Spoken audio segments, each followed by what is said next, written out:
So this is a major change. Last year, UPSC explicitly required name and date to be mentioned below the photograph. This clause is completely absent in this document or in the notification. Class 10th का जो certificate है, that is the final authority. Candidates' name and date of birth will be accepted strictly as recorded in the matriculation class 10th certificate or equivalent certificate. In this particular section, what biggest mistake can you do is that you will, when you fill the form as per as Aadhaar and passport instead of class 10, that's one big red flag. You do not have to fill the form as per as Aadhaar and passport, but instead you have to use class 10th only. अगर आपके parents are in group C or D government services, then creamy layer income test does not apply even if the income exceeds 8 lakh rupees. Candidate will be still non-creamy layer. Let's start the session. Of course, form filling is now a painful exercise. There is no doubt about it. Also, before I start, I just want to quickly ask to all of you, what do you think with respect to the competition? Will it increase the competition or will it decrease the competition? The restrictions, you all know about the restrictions, right? That the veteran rankers, the IPS officers, they'll have only one time, they'll have only one attempt to give. So what do you think? It will increase the competition or decrease? Okay, decrease. Nirupam says decrease. Shweta says increase. Might confuse the competition. Okay, that's a very good answer. Anurag says increase, increase. Absolutely. See, I also believe that it will only increase the competition because veterans now know that they have just one shot at it. So IPS officers, IRS officers, and everybody who's clearing this exam, earlier they would have this laid back attitude that, okay, let's join these services, let's explore some areas of the services, probably get married, and then we'll come again, give this exam if they had attempts left. So now they know that they just have one shot in improving their rank to IAS or IFS. So naturally, this will increase the competition because they will be very much serious, very well focused, and they, of course, have some advantages than a beginner, right? So I also believe that it will only increase the competition. It will not decrease the competition. Unlike what you see, I believe now only the serious aspirants will give this examination, and the competition is naturally increasing thanks to the AI, etc. Also, it will only increase and increase, right? So for you also, for beginners also, I mean, technically you have 6 attempts, but as in when you become, you just have one more attempt to improve if you don't become IAS, and all your other remaining attempts don't carry any weight, right? So that's also. Pooja Khedkar, yes, 100%. One of the biggest reason of UPSC getting into reform modes is Pooja Khedkar, no doubt about it. She actually shook the entire system, and that's why everything that you see happens, right? So okay, you would know that last time you would have, if you have given attempts last time, there was something introduced as OTR, right? Now UPSC has completely done away with the system of OTR, and it has introduced URN, right? Now URN will be there for the lifetime. Okay, so the new UPSC portal is,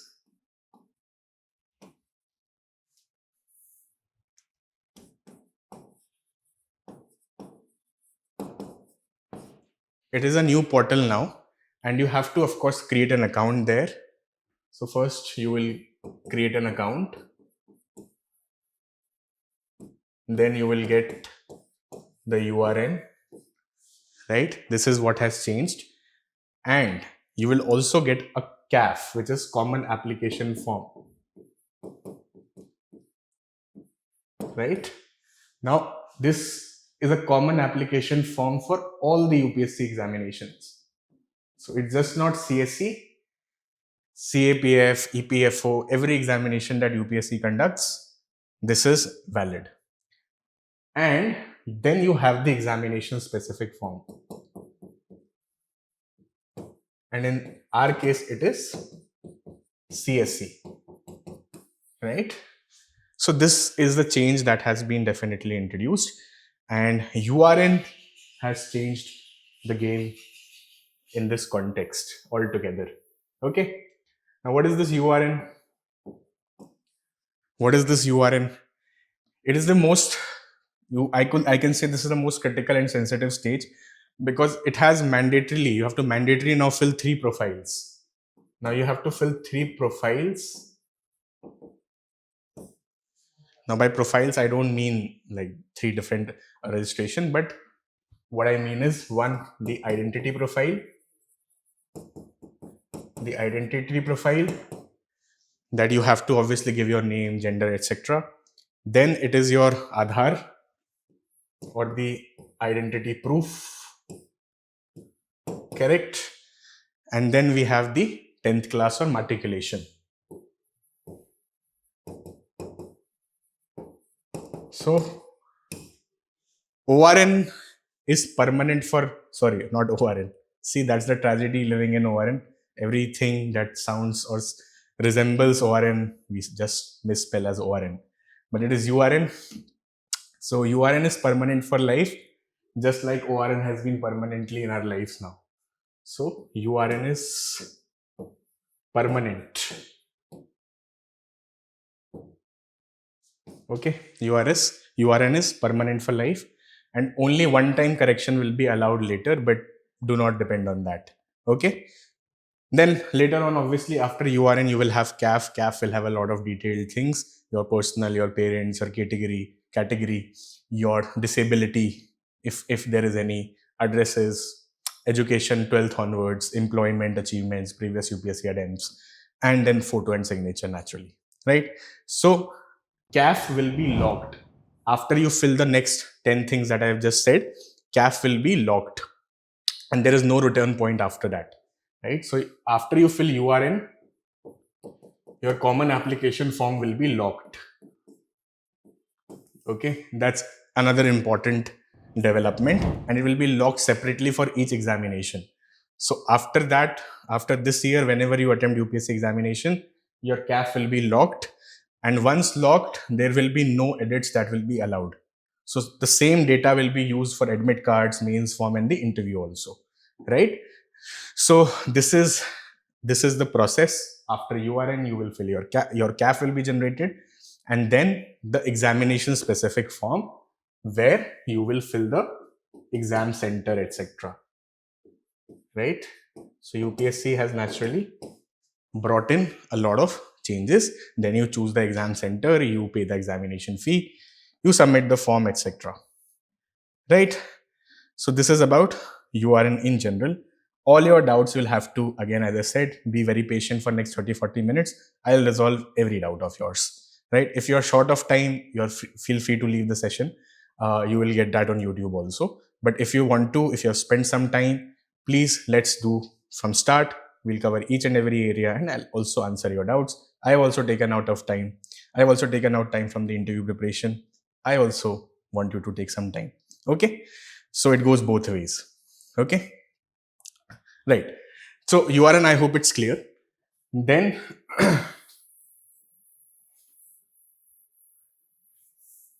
we have the big deal that has happened is in photo and signature aspect. Okay. Photo and signature. Correct. Now, UPSC now requires 2 photographs of yours in the common application form. Okay. 2 photos. One would be your uploaded passport size photograph. So uploaded passport size photograph.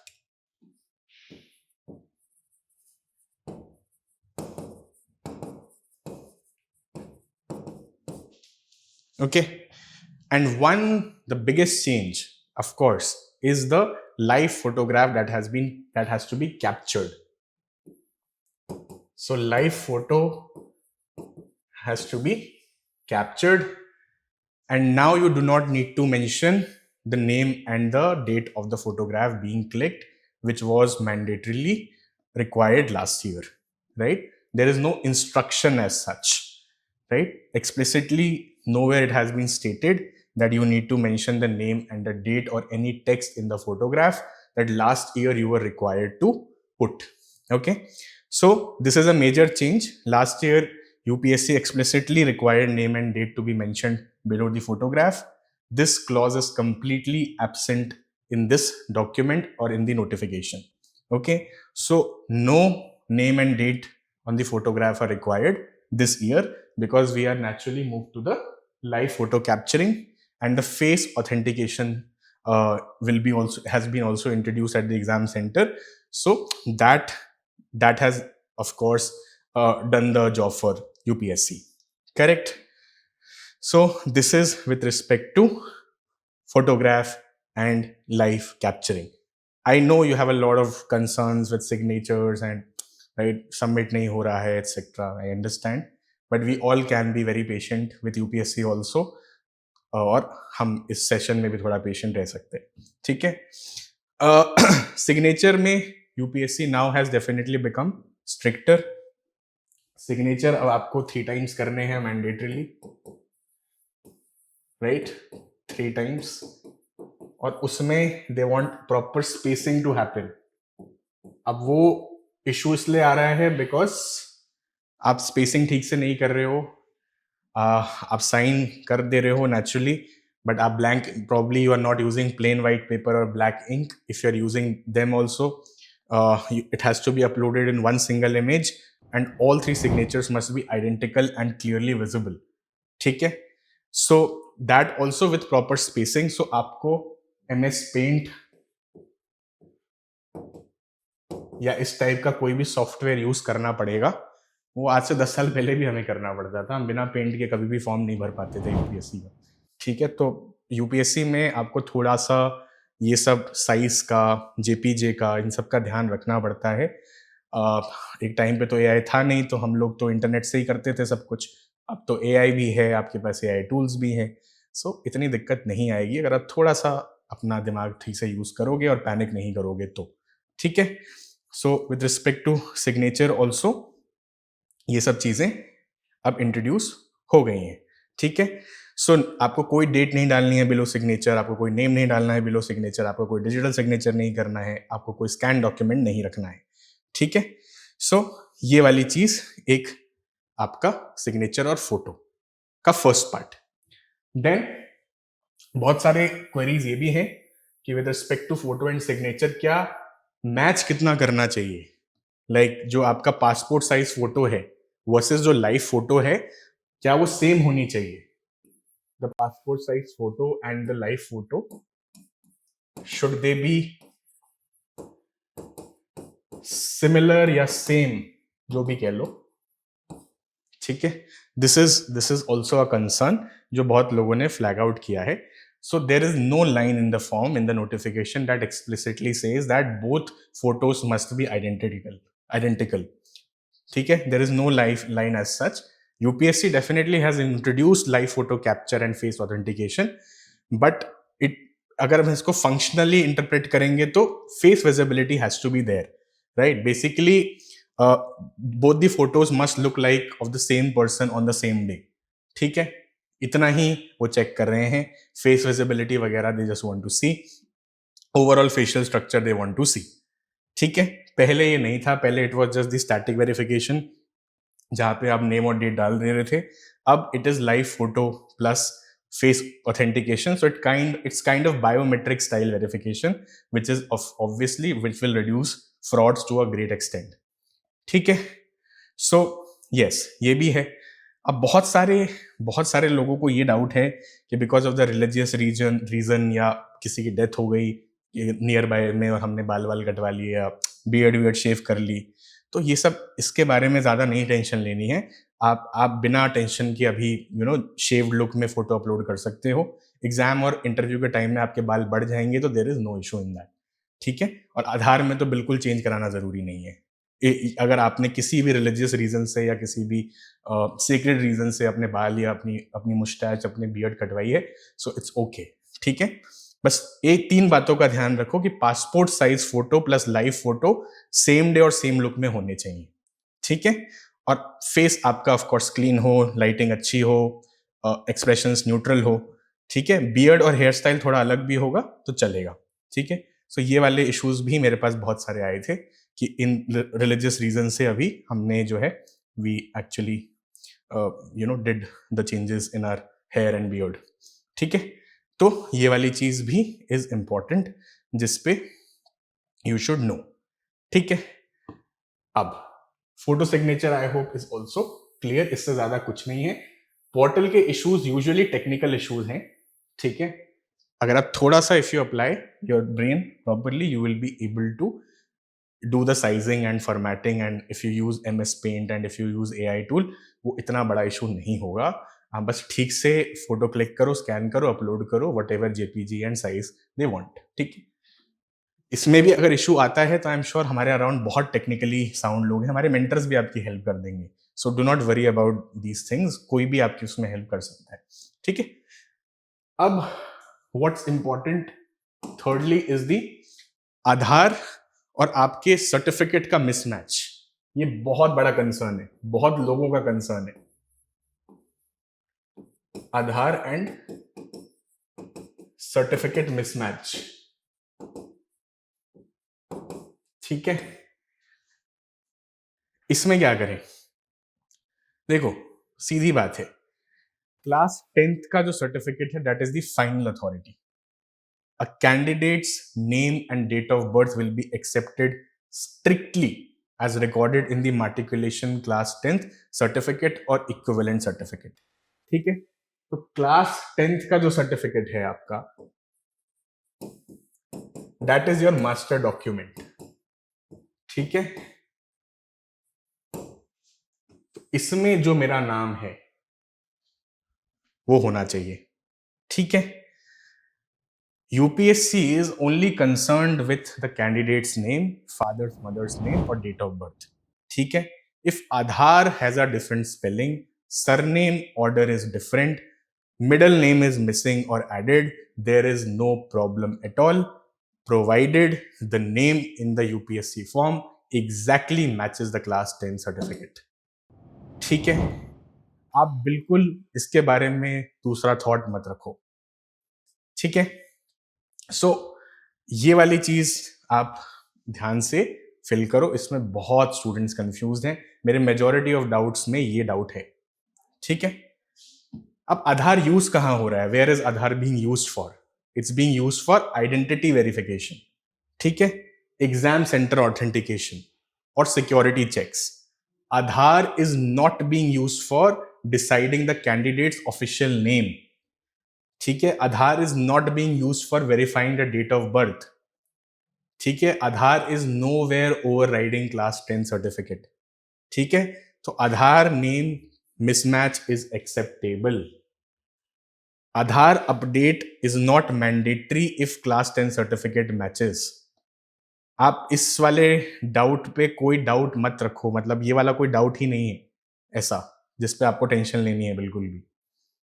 Okay, I hope this is being clear to you.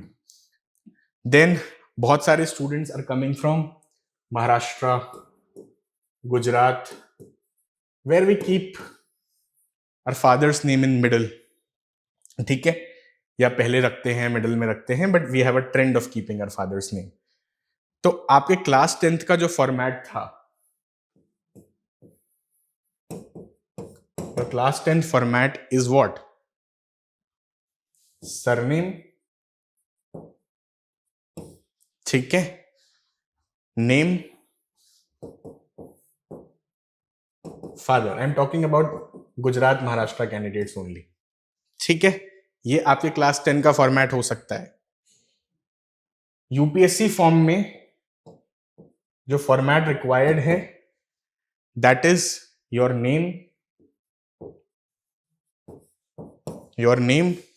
Your father name and your surname, ठीक है। यही है ना difference Maharashtra Gujarat के students में?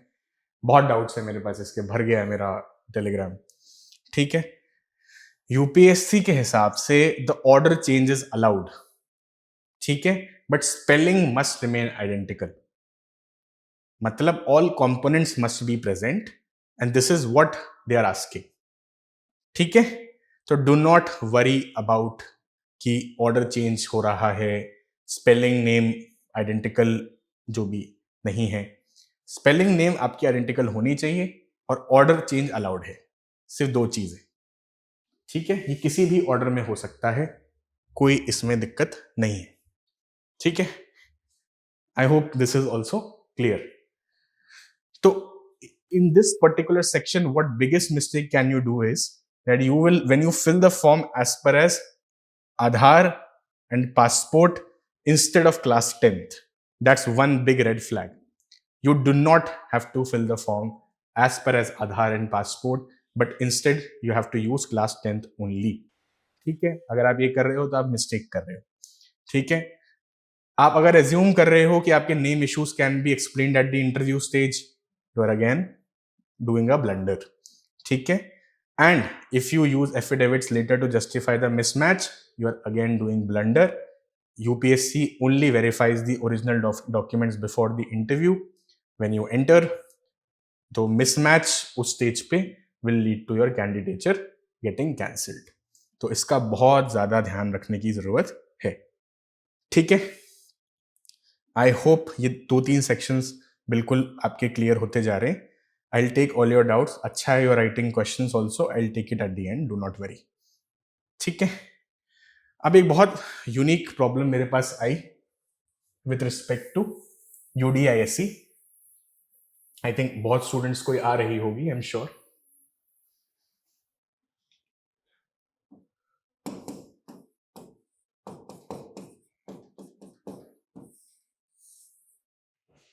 Right, अब UDIC में किसी का स्कूल है, किसी का स्कूल है air force golden jubilee institute.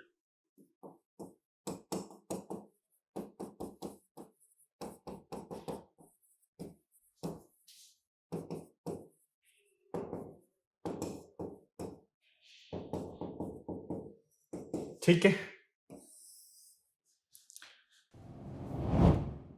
In the new UPSC portal you can't type this name manually. ठीक है, स्कूल जो आपको मिलेगा वो एक ड्रॉप डाउन लिस्ट से मिलेगा. तो you are not able to type this manually any more, है ना, ये प्रॉब्लम है. और आपको या तो ड्रॉप डाउन लिस्ट से मिलेगा या UDISC कोड से मिलेगा. There only 2 ways. Correct. If neither of this works, आपका फॉर्म आगे नहीं बढ़ रहा है, and that's a genuine problem. ठीक है, अब आप इसमें बहुत सारी चीजें कर सकते हो.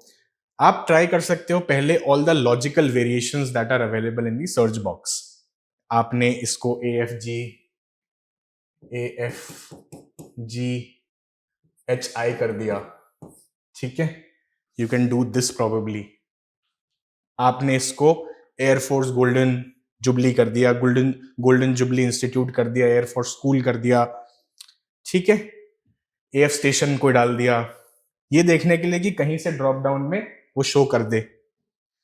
अगर नहीं हो रहा है, then you search by the board and the city and not the school name. आपने अपना बोर्ड लिखा CBSE ICSE, डिस्ट्रिक्ट लिखा, सिटी लिखा, नहीं हो रहा, फिर आप मैनुअली स्क्रॉल डाउन करो, you might get your school. ठीक है, अब अगर मोस्ट कॉमन क्या है कि आपका UDISC ही वर्क नहीं कर रहा है, school is not found via UDISC. ठीक है, and drop down also does not show it. This will not make the candidate ineligible. ऐसा नहीं है. UPSC ने क्लियरली कहा है कि portal issues must be escalated to the commission. ठीक है, तो जब ये सब कुछ करने के बाद, when you do everything with respect to UDISC and you are not getting any solution, then आप क्या करोगे, आप एक मेल लिखोगे पोर्टल को, कमीशन को, इन्फॉर्मिंग द पोर्टल इशू. अब प्रॉब्लम क्या है कि अभी मेल भी डाउन पड़ा हुआ है. ठीक है, नेचुरली UPSC की मैन पावर वर्सेस आपकी मैन पावर का तो मैच है ही नहीं ना. तो आपकी क्वेरीज इतनी होगी, वो बेचारे कितना मेल एक दिन में ले पाएंगे. So that's definitely a problem. तो अब इसमें हम कुछ नहीं कर सकते except to wait till probably Monday, जब either they would allow manual writing of the school या वो ड्रॉप डाउन लिस्ट में ऐड कर देंगे. 2 ही सॉल्यूशन है इसके. तो अगेन पैनिक करने की जरूरत नहीं है. ठीक है, इट्स ओके. दिल्ली आपको चाहिए या आपको कोई अपना डिस्ट्रिक्ट चाहिए जहां पे आपको एग्जाम देना है, बट इट्स ओके. अब ये आपके हाथ की चीज तो है नहीं, पैनिक करके कोई फायदा नहीं है। आप मेल लिखो, वेट करो and let UPSC reply you back. ठीक है।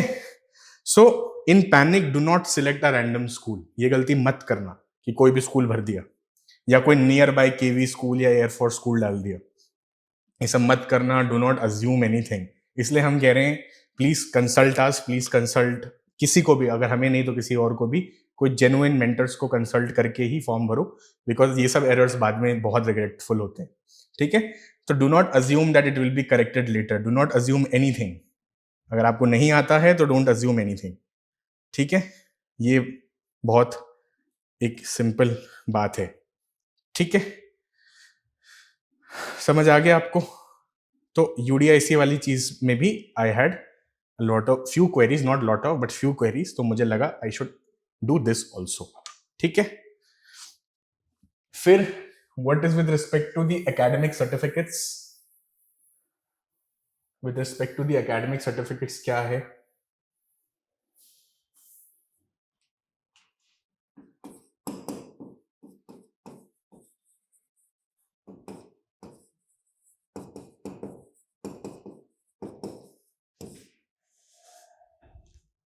ठीक है। एकेडमिक सर्टिफिकेट में एक तो आपको मैट्रिकुलेशन सर्टिफिकेट लगता है। ठीक है। So the date of birth and the name accepted by the commission will be strictly as per as the matriculation certificate. ठीक है। तो 10th का सर्टिफिकेट की ये रेलेवेंस है। ठीक है। What else? Graduation certificate. अब ग्रेजुएशन सर्टिफिकेट क्या? The candidate must possess a graduate degree from a recognised university by the time of the interview. ठीक है। अब ये मार्कशीट भी फिलहाल चलती है। अगर आपके पास डिग्री नहीं है वो आप बाद में अप्लाई कर सकते हो। ठीक है। तो final year students can apply, students awaiting the results can apply, और जो इंटर्नशिप पेंडिंग प्रोफेशनल डिग्रीज हैं एमबीबीएस वगैरह, they are also allowed to apply. ठीक है। तो proof of graduation is required only if you reach the interview stage. ठीक है। तो यहां भी कोई घबराने की बात नहीं है। ठीक है। और एकेडमिक प्रूफ आपको तब देना है बिफोर द इंटरव्यू, जब आपका मेंस रिजल्ट आएगा तब आप प्रूफ ऑफ पासिंग डालोगे, that will be your graduation का मार्कशीट, नहीं तो सर्टिफिकेट, और फिर वहां आप रेलेवेंट सर्टिफिकेट्स भी डालोगे आफ्टर मेंस रिजल्ट। अभी एट प्रीलिम स्टेज, आप सिर्फ डेटा एंट्री कर रहे हो। Okay, just doing a data entry. तो इतना पैनिक नहीं करना है स्टेज पे, तो बिल्कुल भी नहीं। अभी no degree of proof is required.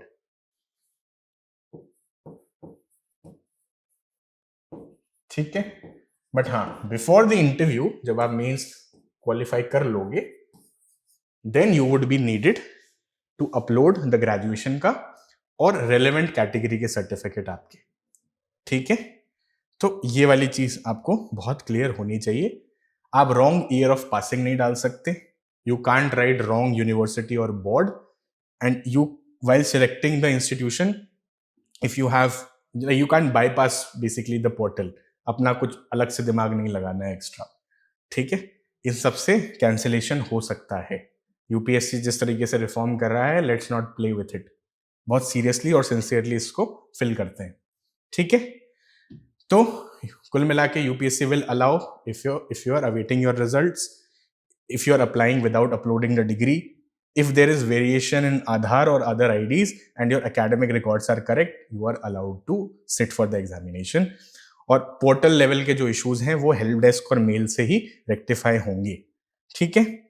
तो ये वाली चीज भी आपको बहुत क्लियरली समझ जानी चाहिए। ठीक है।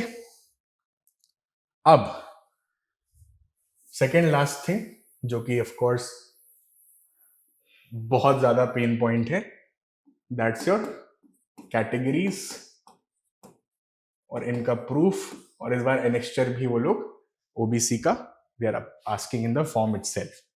ठीक है। तो SC ST के लिए तो कोई प्रॉब्लम है ही नहीं, है ना? ये तो आई गेस सबसे इजी है टू प्रोड्यूस, क्योंकि यहाँ पे सेंट्रल, आपकी जो सेंट्रल लिस्ट है वहां पे आपका कास्ट होना चाहिए, और आप if it is issued by a DM,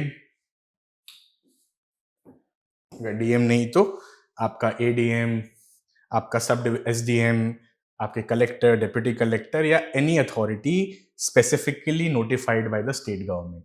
ठीक है, तो जरूरी नहीं है कि आपको अगर डीएम, एडीएम और एसडीएम लेवल के लोग नहीं मिल रहे हैं तो नहीं चलेगा, ऐसा नहीं है। Any issuing authority notified by the state government can issue you this certificate.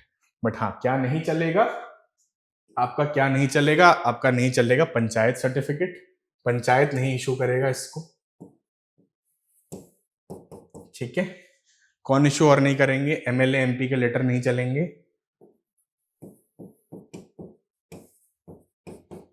ठीक है, और community certificate from non notified authorities नहीं चलेंगे। ठीक है, एससी एसटी का कोई इनकम टेस्ट नहीं है, so no income is involve यहां पे, इनको सिर्फ और सिर्फ कास्ट से मतलब है। ठीक है, ये तो आई थिंक इसमें इश्यूज बहुत लोगों को नहीं होते हैं। सबसे कंफ्यूजिंग एस्पेक्ट कहां आ रहा है? सबसे कंफ्यूजिंग एस्पेक्ट आता है आपका ओबीसी नॉन क्रीमी लेयर में।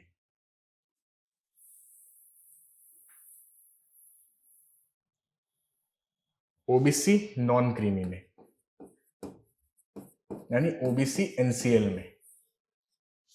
ठीक है, यहां पे the creamy layer is determined on the basis of the income of 3 consecutive financial years. तो आपके 3 consecutive financial years will be seen। ठीक है, तो अभी क्या है हमारे पास, कौन कौन से एफआई विल बी सीन?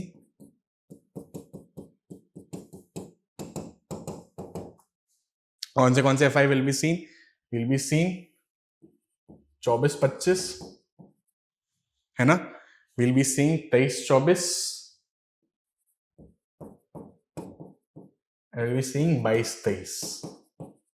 ठीक है, 22-23, 23-24, 24-25 is the financial year they'll be checking. Correct? All these 3 years will be assessed together. Even in 1 year, if you're crossing the limit, you become creamy and all your benefits are lost. OBC creamy से अच्छा है आप general apply कर दीजिए, OBC creamy की कोई value नहीं है। ठीक है, यहां पे भी मुझे बच्चे बहुत पूछते हैं कि सर ओबीसी क्रीमी है तो क्या? कुछ नहीं है, आप जनरल अप्लाई करिए। ठीक है, and it can not change in any of these years. 3 consecutive years में आपकी इनकम चेंज नहीं हो सकती, because ITR proofs can be asked at the later stages और वो करेक्ट होने चाहिए। ठीक है, so a valid OBC NCL certificate has to be issued by a competent authority, क्योंकि लेटर स्टेजेस में अगर ITR प्रूफ में अगर ये निकल जाता है कि there is some doubt in the creamy layer status और the case falls under the scrutiny, then naturally UPSC has all the authority to ask for supporting income documents, and if you're not able to do that, आपका candidature result आने के बाद cancel हो जाता है। सब बहुत स्टूडेंट्स के साथ हुआ है पास्ट में, EWS कैंसिल हो रहा है, OBC NCL कैंसिल हो रहा है, और रिजर्व लिस्ट में आप देखते हो हर साल UPSC रिजर्व लिस्ट निकालता है और उसमें एटलीस्ट 100-114 नेम्स होते हैं। तो आज एक तो नई vacancies are added and also ये लोगों का सर्टिफिकेट्स आर नॉट मैचिंग, तो इसलिए उनके लिए सीट बन जाती है। राइट, तो ये वाली चीज आप बहुत केयरफुली रखोगे। एग्जेम्पशन है, एग्जेम्पशन इसमें क्या है? ग्रुप C और D सर्विसेज का एग्जेम्पशन है।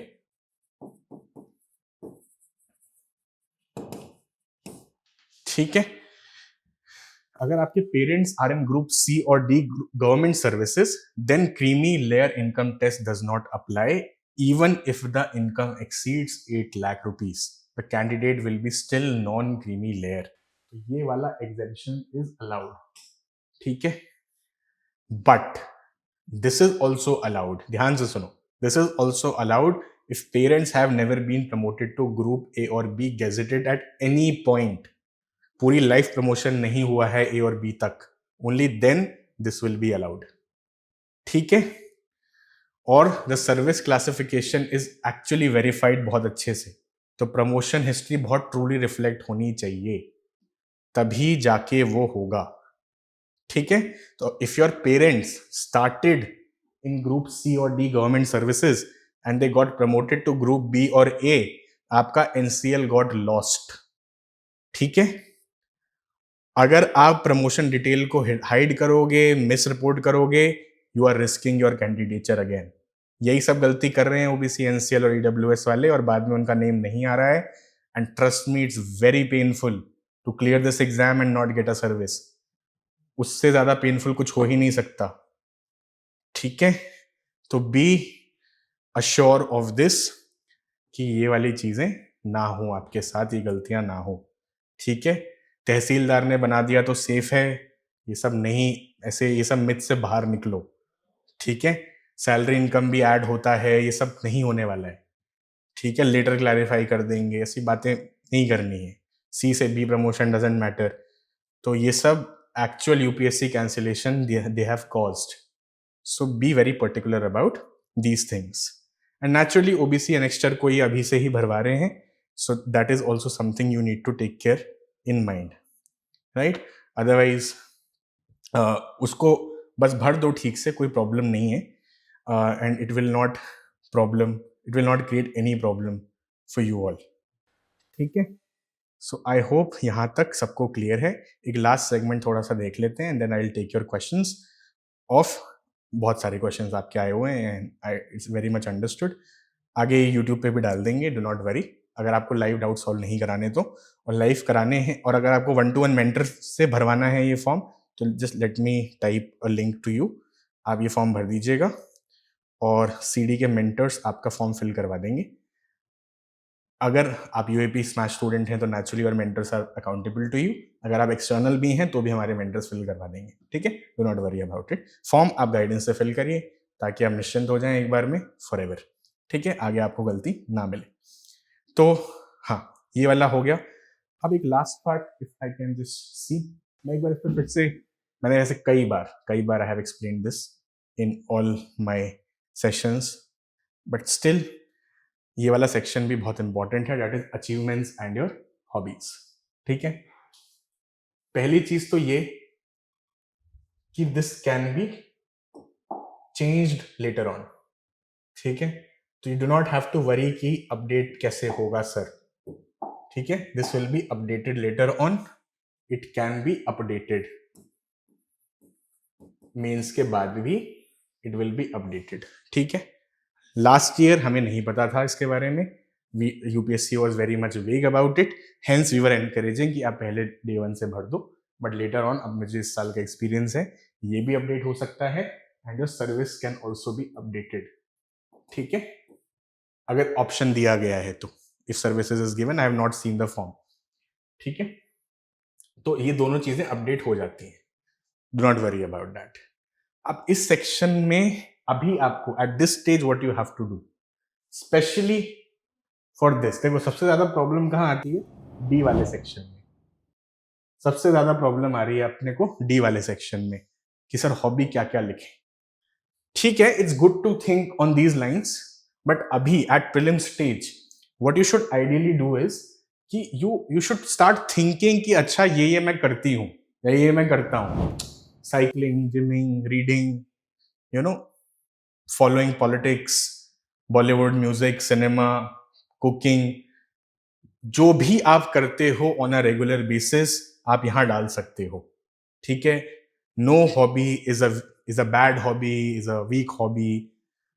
आपको आपके मन की बात है वो सब, आपको जो मन करे, आप जो प्रैक्टिस करते हो, you can actually put it very clearly. तो इसमें कोई प्रॉब्लम नहीं होगी। आप कोई भी हॉबी लेके आओ, you discuss with your mentors जब इंटरव्यू स्टेज में, when you reach, I will obviously rephrase it better for you. ठीक है, तो आपके मन का वहम है, आप कुछ भी डाल सकते हो, पहली चीज। तो अभी से क्या करना है, you need to start jotting down, अच्छा these are my areas of interest, I like to read, I like to do gymming, I like to do yoga, I am into spirituality.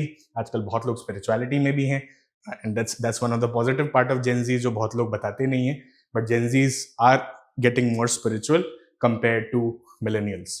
तो ये बहुत अच्छी चीज़ है, अगर आप हो तो आप प्लीज़ लिखो, ठीक है। आप ट्रैवल करते हो, आप एडवेंचर करते हो, जो भी करते हो, ड्राइव करते हो, what ever you do, right, you can write that down. And it is just not hobbies, it's also extra curricular interest, extra curricular activities and also interest. तो ये बहुत वाइड रेंज है। तो अभी आपके दिमाग में जो भी आ रहे हैं आप यहाँ जॉट डाउन करके रख लो, इसको हम इंटरव्यू स्टेज में वापस रिविजिट करके चेंज कर देंगे, ठीक है। तो ये वाला तो डाउट डी का है। सी में क्या है कि it is the only area जहां पे your school achievements are allowed, ठीक है। आपके और किसी एरिया में school achievements are not allowed, ठीक है। यहां पर भी आप स्कूल नहीं डाल सकते हो, तो स्कूल सिर्फ आप नहीं डालोगे, और उसमें भी the leadership position, if you were the head boy, sports captain, cultural event secretary, जो भी। तो स्कूल और कॉलेज में जो आपने लीडरशिप की, which means if you have held a position in the council, if you have headed your department, etc etc, ठीक है, जहां पे आप लीडर थे, सिंपल।